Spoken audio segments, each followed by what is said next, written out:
तो स्वभाव मारीच दोनों वाधा बन जाते हैं, यज्ञ संपन्न नहीं होने देते।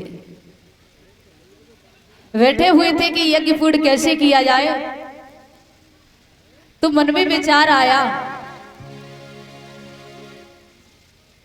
अयोध्या के महाराज दशरथ के यहाँ पर भगवान प्रकट हुए।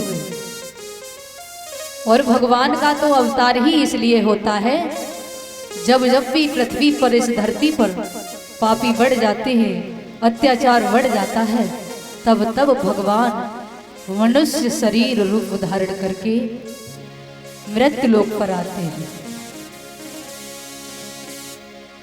गुरु विश्वामित्र विचार कर रहे हैं, भगवान का भी आगमन हो चुका है, अब तो प्रभु बड़े हो गए, हमारा यज्ञ संपन्न होना चाहिए। और यज्ञ संपन्न तभी होगा जब ये सुबाहु मारीच नाम के दो कांटे हमारे रास्ते से हटेंगे। और इन्हें हटाने के लिए तो भगवान को यहाँ आना होगा। विश्वामित्र जी मन में विचार करके अयोध्या के लिए चले हैं।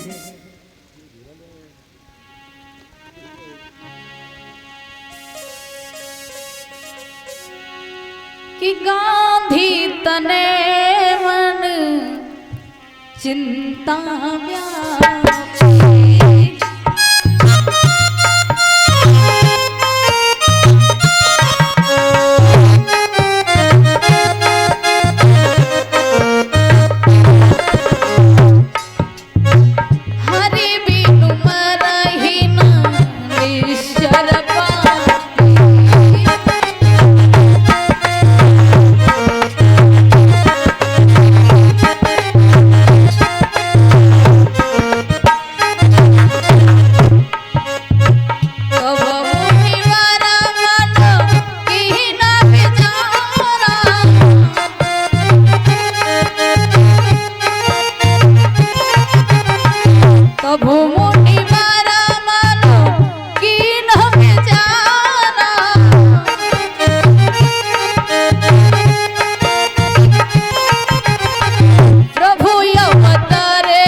विश्वामित्र के मन में ये चिंता व्यक्ति अवध में पहुंचे।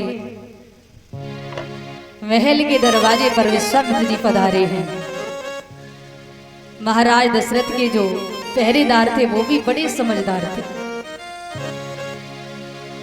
मुनि विश्वामित्र को देखा, दौड़ करके प्रणाम किया, पूछने लगे कहिए गुरुदेव कैसे आना हुआ। जवाब दिया है अपनी महाराज दशरथ को जाकर बता दो, उनसे मिलने के लिए गुरु विश्वामित्र जी द्वारे पर पधारे हैं। जैसे ही पहरेदारों ने ये खबर दी, महाराज दशरथ ने सुना, ब्राह्मणों का समाज लिया और द्वारे पर पहुंचे कि मुनि आगमन सुना जब राजा, मिलन गयो ले विप्र समाजा। ब्राह्मणों का समाज लेके द्वारे पर पहुंचे कि करी दंडवत मुनि सन्मानी, निज आसन बैठा रही आनी। महाराज ने दंडवत प्रणाम किया, लेट कर प्रणाम किया महाराज दशरथ ने, और गुरुदेव को लेकर के महलों में आए, आसन पर बैठा लिया।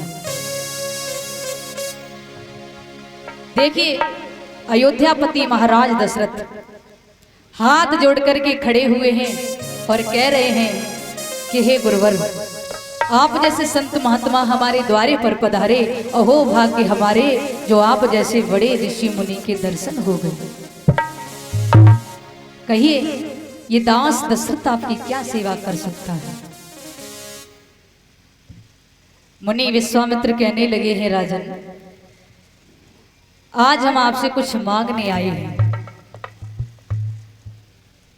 या यूं समझ लीजिए कि आज आपकी परीक्षा लेने आए हैं।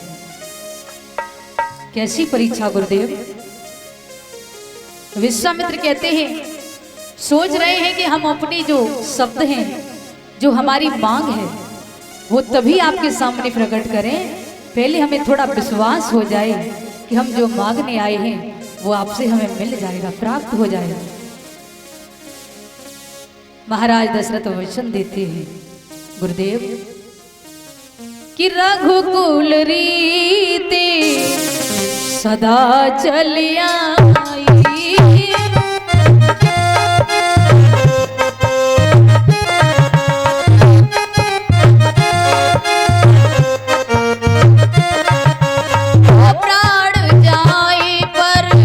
वचन न जाए, प्राण जाए पर वचन न जाए।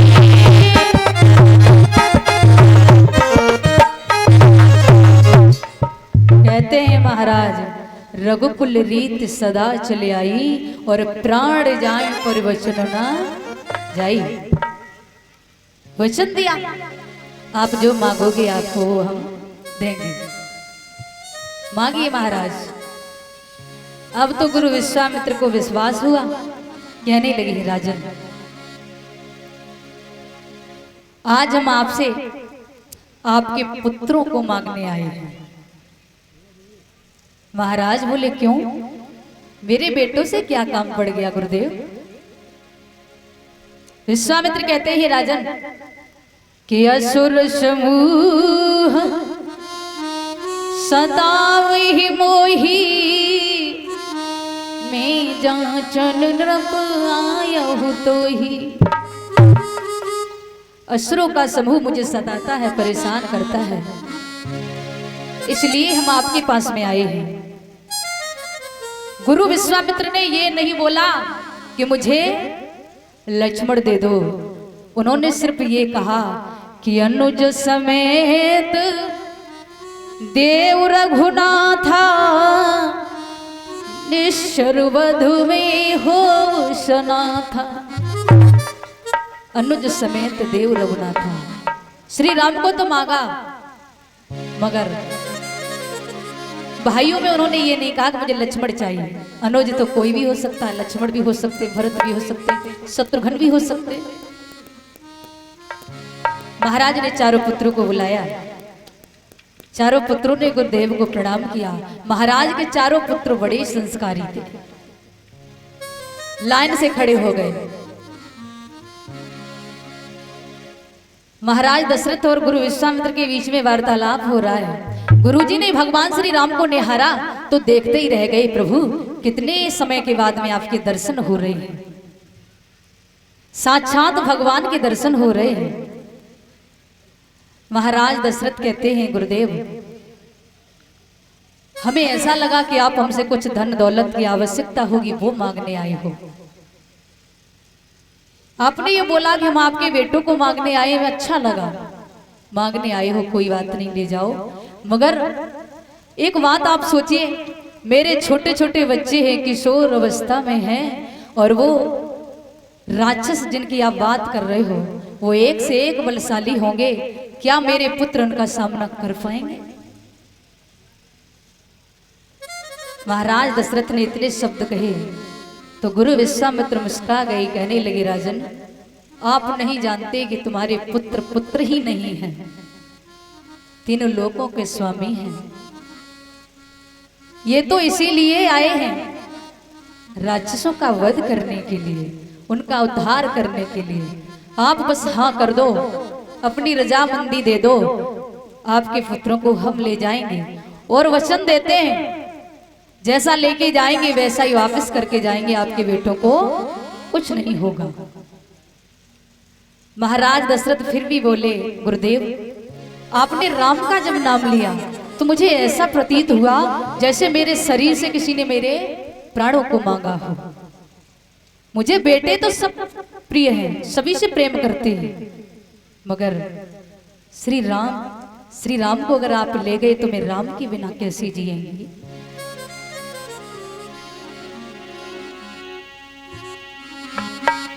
कि सुत प्रिय मोहे प्राण की नाई, सुत प्रिय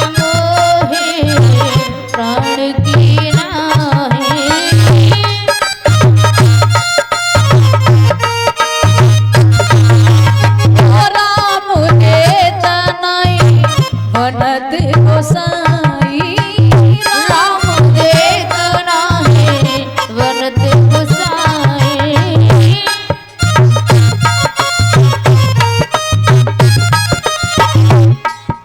ओ कहनी शरयती घोर कठोरा, कहनी शरयती घोर कठोरा, के सुंदर सुत परम किशोरा, के सुंदर सुत परम किशोरा।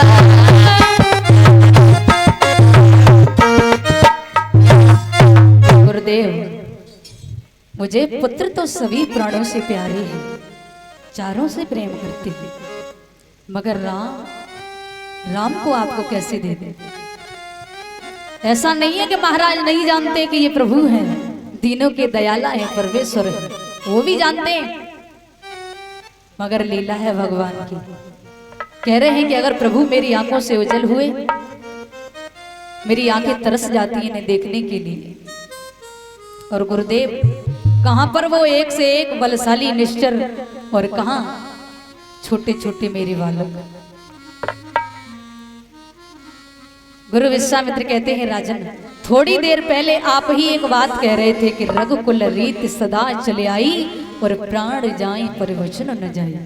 महाराज, आपने थोड़ी देर पहले हमें वचन दिया कि हम आपसे जो मांगेंगे आप हमें वो दे दोगे। अब अचानक क्या हुआ? अपने बेटे का नाम सुना तो घबरा गए। गुरु वशिष्ठ को बुलाया गया। गुरु वशिष्ठ आए। विश्वामित्र जी कहने लगे हैं कि मुनिवर, अपने शिष्य को समझाइए, हमें वचन दे दिया, हमने जब अपना प्रस्ताव इनके सामने रखा कि हमें क्या चाहिए, तो अपने वचनों से पीछे हट रहे हैं। गुरु वशिष्ठ सरल भाषा में महाराज दशरथ को समझाते हैं, राजन, विश्वामित्र जी आपके पुत्र को लेने आए हैं। आप यूं समझिए कि राक्षसों को मारने के लिए आपके बेटे नहीं जा रहे हैं, उनसे युद्ध करने के लिए नहीं जा रहे हैं। आप ऐसा समझिए कि विश्वामित्र जी आपके बेटों के लिए रिश्ता लेकर आए हैं। महाराज दशरथ बोले, गुरुदेव, रिश्ता? हाँ, आप चाहते हो कि आपके बेटों की शादी हो? बोले, गुरुदेव, कौन नहीं चाहता कि हमारे बेटों की शादी हो? बिल्कुल चाहते हैं। तो फिर हमारे कहने पर श्री राम और लक्ष्मण को इन्हें दे दो। महाराज दशरथ जी ने श्री राम और उनके छोटे भ्राता लक्ष्मण को गुरु विश्वामित्र को दे दिया। विश्वामित्र जी दोनों भाइयों को लेकर के चले।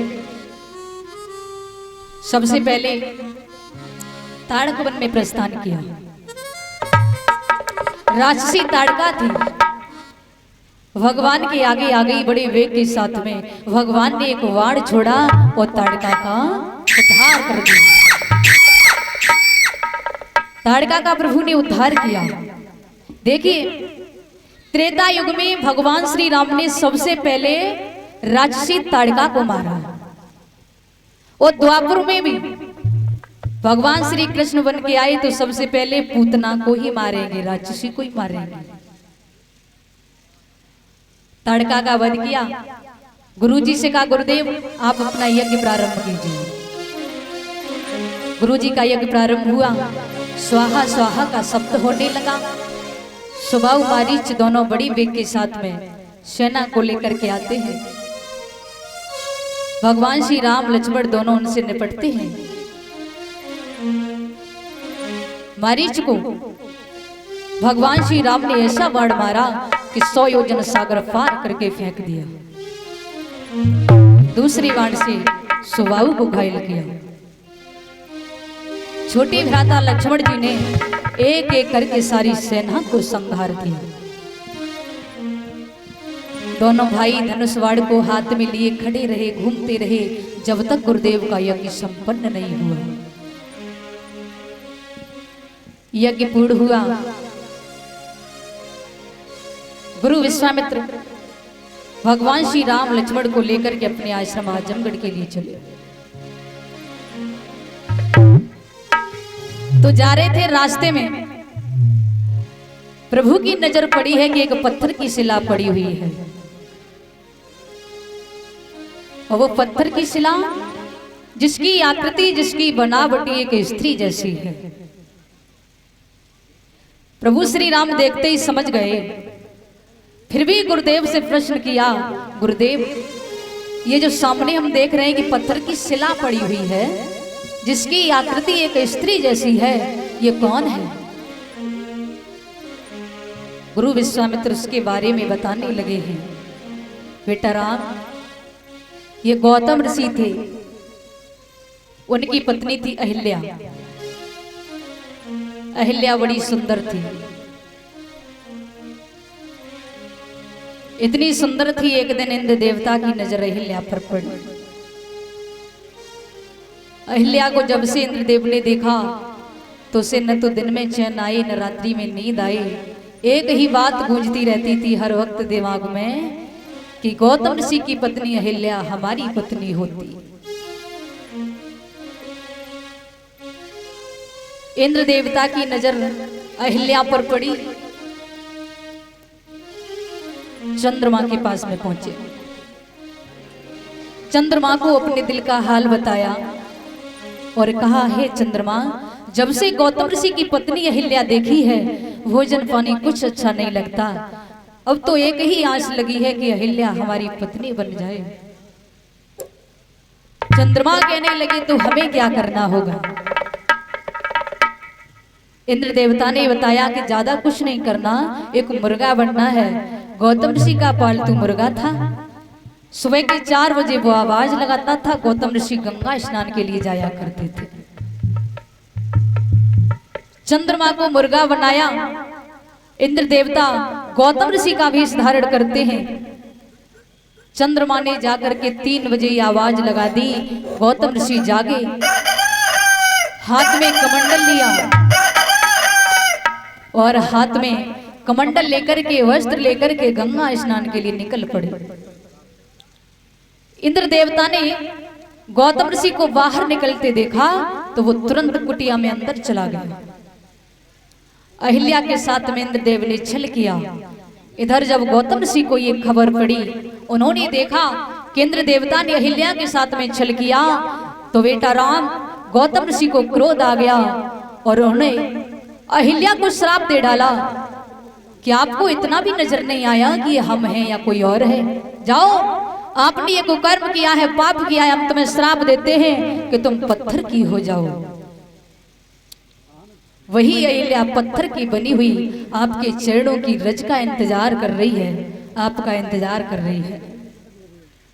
भगवान श्री राम से कहा कि बेटा आप अपने चरणों की रज इसने दे दीजिए, वो इनका उद्धार कीजिए। भगवान श्री राम ने अपने चरणों की रज दी और आज अहिल्या का उद्धार किया। प्रभु आगे को बढ़े हैं।